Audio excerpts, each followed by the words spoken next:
राजा ने अपनी पहली पत्नी का त्याग कर दिया।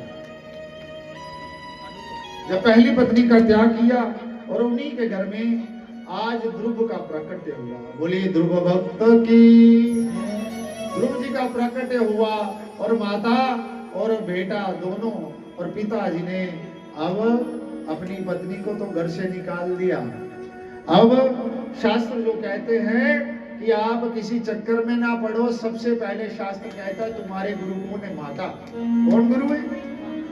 ध्रुव की कथा से हमने सीखना, ध्रुव जी ने किसको गुरु बनाया? सबसे पहले अपनी मां को। मां को गुरु बनाया और मां अपने बच्चों को जैसा बनाना चाहती है, जैसा प्रकट करना चाहती है, ऐसी मां कर सकती है। जहां पे बात आता कि कैसे कैसे बच्चे का 3 महीने में गर्भ स्थापित होने के बाद महाराज कपिल के प्रसंग में अब मां ने सुंदर शिक्षा दी। अरे ध्रुव, तुम श्वास श्वास में भगवान का नाम जप करो और नाम जप करने के बाद तुम भगवान की श्रद्धा पे लगे रहो। और मां कभी गोदी में बैठकर 2 टाइम भोजन करवाती, कभी 3 बार।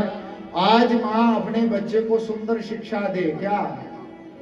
अब बेटा थोड़ा सा बड़ा होने लगा, कहने लगे मां मेरे पिताजी कौन है? मेरे पिताजी कौन है? माता क्या बताए कि तेरे पिता ने मुझे छोड़ दिया? कभी कहती अरे तुम उस साइड करो, मन पहलाती है उसका इस साइड। मां क्या बताए कि तेरे पिता ने मुझे छोड़ रखा?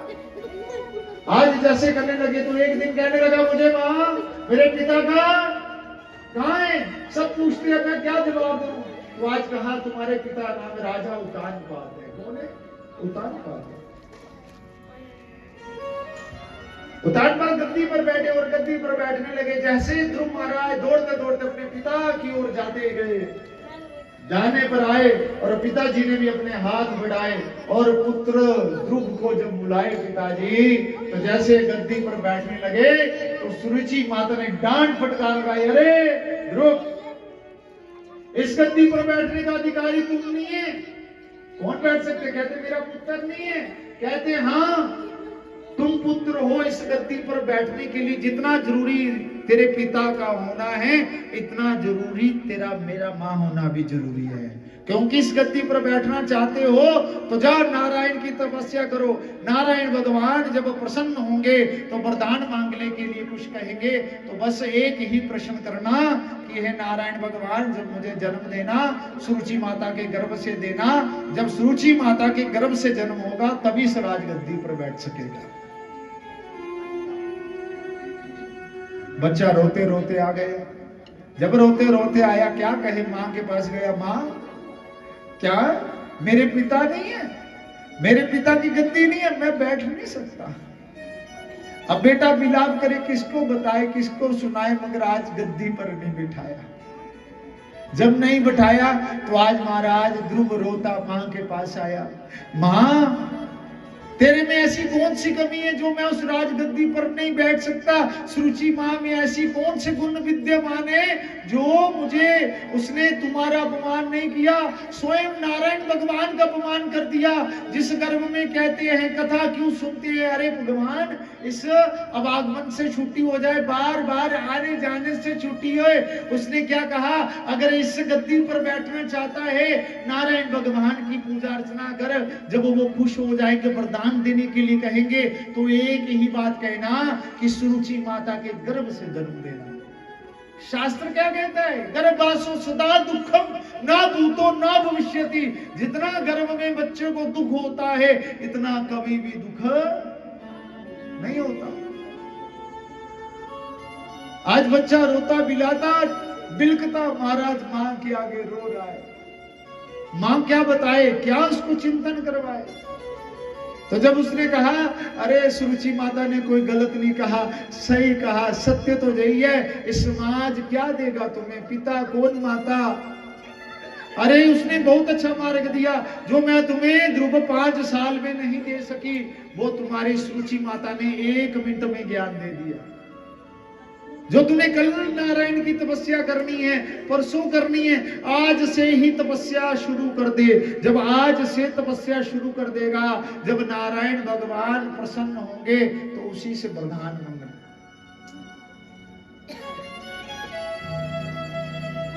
जब तपस्या की बात आई तो महाराज आज मां को पूछने लगे, मां भगवान कहाँ रहते हैं? मां ने बड़ा सुंदर उत्तर दिया, बेटा वो कोई ऐसी जगह ही नहीं जहां भगवान नहीं रहते। हर कण कण में, हर पल पल में, हर छिन छिन में, हर जगह सर्वत्र वही रहते हैं। इतनी सब बातें होने के बाद आज ध्रुव जी ने कहा, अरे मेरी माँ, मैं इसको छोड़कर कैसे जाऊं? अगर ये दिन में जाऊंगा तो मुझे जाने नहीं देगी। आज माँ का सुंदर ज्ञान मिला, माँ अपने बच्चे को जैसा मर्जी तैयार कर ले। कहती तो ऐसे भी कह सकती, अरे उस माँ ने तुझे नहीं बुलाया, उससे बोलना नहीं, दीवार बड़ी कर देते हैं, दोबारा जाएंगे नहीं, हमें क्या लेना। आज हिंदू समाज खतरे का कारण मूल क्या है?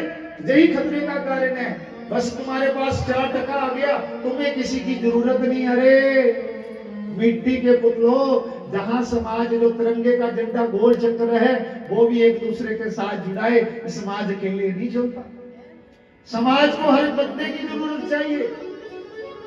अगर ठेला जाता है, ठेला गया, सब्जी ले लो, पालक ले लो, बेच कर आता है, तब भी जीवन नहीं चलता, तब भी उसको अपने रिश्तेदार सगा संबंधी के पास जाना पड़ता है। आज ध्रुव जी महाराज ने क्या किया? ध्रुव जी महाराज ने मां के चरणों में प्रणाम किया और प्रणाम किया, हे नारायण भगवान, मेरी मां की तुम स्वयं रक्षा करना, रक्षा करना। और हे नारायण भगवान, मेरी मां के मेरे सिवा और कौन है, और मैं भी छोड़कर जा रहा हूं, और भगवान तुम इस पे करुणा करना। मां ने बड़ी सुंदर शिक्षा दी। जब सुंदर शिक्षा दी तो महाराज क्या हुआ, आज ध्रुव जी रात्रि में निकल गए घर से बाहर, और जब गए तो जैसे जंगलों में गए, जाते जाते नारद जी से भेंट हो गई।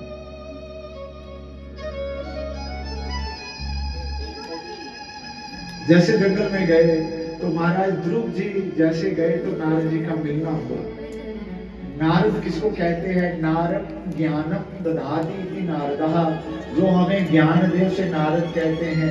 नारद नारद जिसकी बात कभी रद्द ना हो उसे नारद कहते हैं। ध्रुव जी और नारद जी का मिलन हुआ, कहाँ? जंगल में।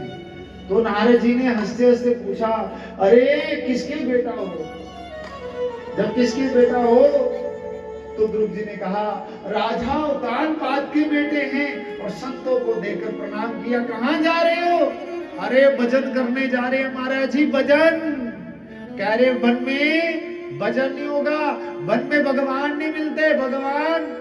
भगवान तो मंदिर में। नारद जी जूठे जूठे कहे, अरे जंगल में तो शेर रहते, शेर। क्या रहते?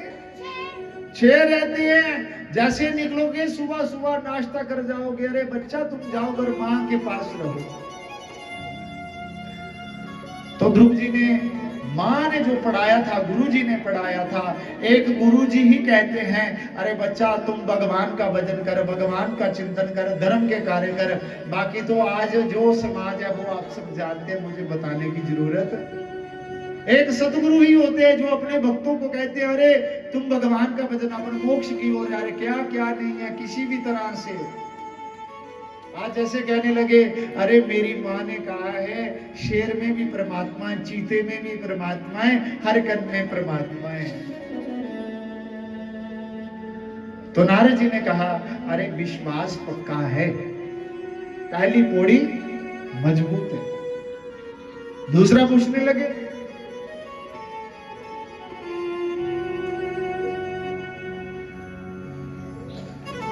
अरे ध्रुव तुम कितनी बार भोजन करते?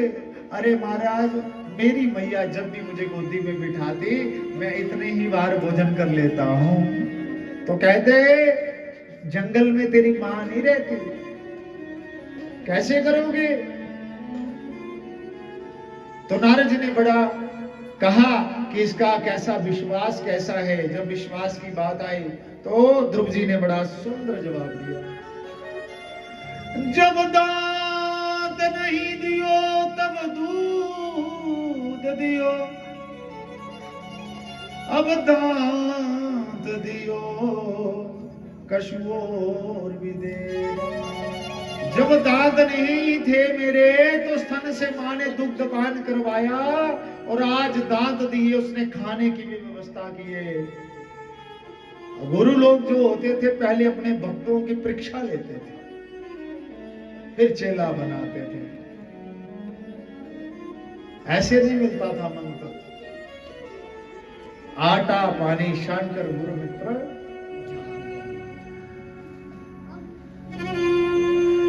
आज कहने लगे, ध्रुव जी कहने लगे नारद को, आप नारद नहीं होती, मेरी मां कहती थी संतों के दर्शन हो जाए, नारद जी के दर्शन हो जाए तो भगवान के दर्शन होना संभव है। हमारा नारद नहीं हो सकते। आप तो कोई बहरूपिया लग रहे हैं, लाल पीला कपड़ा पहनकर आगे, साधु का रूप धारण करके आगे। अब कौन हो तुम, काल नेमी हो? तो नारद जी की आंखों से आंसुपात होने लगे, आंसुपात होने लगे। नारद की एक आंख से गर्म आंसू आने लगे और दूसरे से ठंडे। गर्म क्यों आ रहे हैं?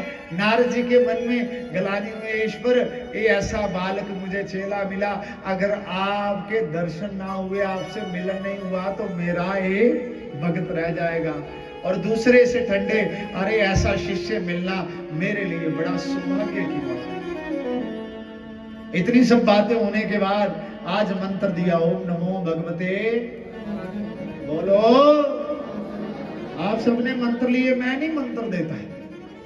आपने जिस से लिए उसी से लेना, मगर अपने नियम से लेना। क्या जप करने के लिए? ओम नमो भगवते, ओम नमो भगवते वासुदेवाय जैसे मंत्र दिया तो हमारे मास्टर बलदेव जी ने क्या किया? मांडली के लोगों के लिए, इस समाज के लोगों के लिए, अरे 7 दिन में जा 1-2 बार जपने से हम और तुम्हारा क्या होगा? तो इनके मन में एक कल्पना आई, विचार आया, क्यों ना हम मांडली के अपने परिवार, अपने कुटुंब, अपने समाज के लिए, इन भक्तों के लिए जो नित्य कथा में आते हैं उनके लिए क्यों ना हम विष्णु यज्ञ क्यों ना करें, और इस विष्णु यज्ञ से हमारे समाज का कल्याण। और ऐसे जो भागवत के जो जजमान होते हैं, जो कथा करते हैं, करवाते हैं, उनके परिवार, उनके कुटुंब, उनका समाज बड़ा हरियाली हरा भरा रहता है। और भगवान जैसे विष्णु की पूजा हर व्यक्ति को चाहिए, करना पड़ती है, तो भगवान अपने भक्तों को भी अपने समान योग्य बना देता है, जो भगवान की पूजा अर्चना करता है। और किसकी? भगवान विष्णु।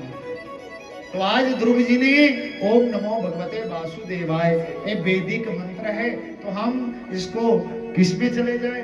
और नाम जप से करते हुए, और नाम जप करेंगे। ध्रुव जी ने कैसे किया? ओम नमो भगवते